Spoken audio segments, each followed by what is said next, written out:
Aligani mtazamaji wa Gift Online TV, nikukaribisha tena kufahamu mambo mengi ambayo unapaswa kujua wewe mtazamaji wa Gift Online TV. Unamjua msichana aliyeteseka lakini mateso yake yakaunda tiba ya wanawake wa sasa? Jibu ni hujui, lakini jibu unalipata hapa Gift Online TV. Jina lake lilikuwa Anacha Westhoek. Aliishi kati ya miaka ya 1820 hadi 1860. Maisha yake mafupi hapa duniani yalikuwa ya mateso makubwa sana. Mwili wake ulitumika kama chombo cha majaribio ya sayansi ya tiba.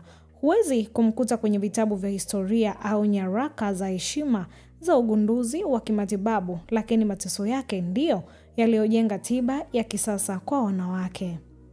Alikuwa msichana mtumwa wa miaka 17. Mlango wa maumivu ulipofunguliwa ni mara tu baada ya kujifungua. Mwili wake ulijeruhiwa vibaya kwenye kiungo cha uzazi.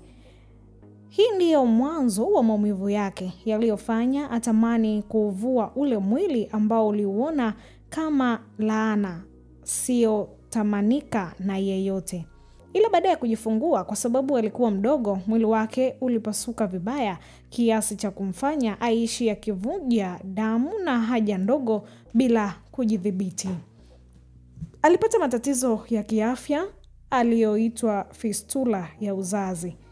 Hali hii ilimfanya mwanamke kuvuja mkojo au kinyesi bila kujizuia, ikiambatana na maumivu makali, harufu mbaya na aibu kubwa.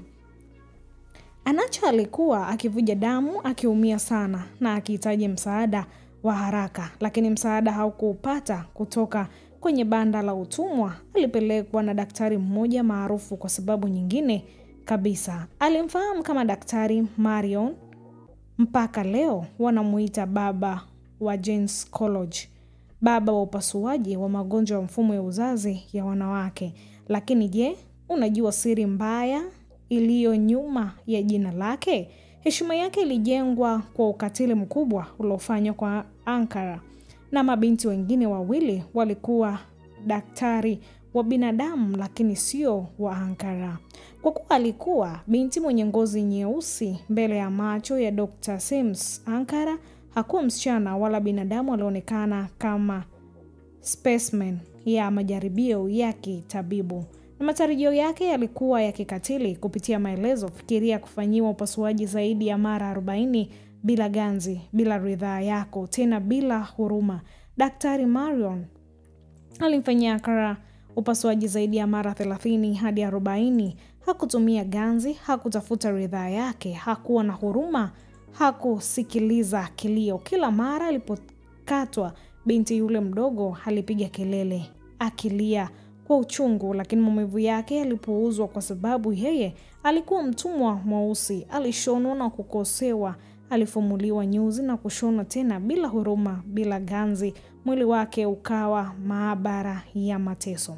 Kupitia mateso ya wasichana watatu watumwa, Ankara na Bets na Lucy, tiba ya wanawake ikazaliwa. Mzee Sem aligundua mbinu ya kufunga fistula ya uzazi. Mbinu hii ikawa msingi wa vifaa na taratibu zinazotumika hadi leo kwenye tiba ya wanawake wanaopata fistula wanapojifungua. Hata pale CCBRT hospitali Masaki wanaitumia. Daktari Marion akawa maarufu, hospitali zikapewa jina lake, sanamu zikajengwa kwa heshima yake. Lakini je, Ankara alipata nini? Binti alishasahaulika, lakini jina lake anastahili kujulikana duniani kote. Ankara hakupata heshima,